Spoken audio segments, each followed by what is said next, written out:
September 30లోగా local body elections అన్ని complete అవుతాయట.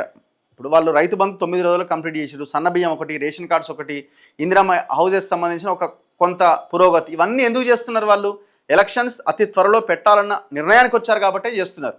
మరి BC రిజర్వేషన్ల అంశం ఉంది కదా, ఎట్లా తేలుస్తారు అని అంటే, బీసీ రిజర్వేషన్ల అంశంలో వీళ్ళు ఆ ఆర్డినెన్స్ తీసుకొచ్చి ఒక జీవో దేయబోతున్నారు. అది అమలు అయితే అయ్యింది, అమలు కాకపోతే మేము పార్టీ పరంగా ఇస్తామని టక్మని చెప్పేస్తారు, ఎలక్షన్లకు వెళ్ళిపోతారు. ఇంకంతే, ఇంకా అక్కడ ఏం లేదు. ఎలక్షన్స్ మాత్రం ఎట్టి పరిస్థితుల్లో ఆపరు అని అయితే మనకు అర్థమవుతున్నది.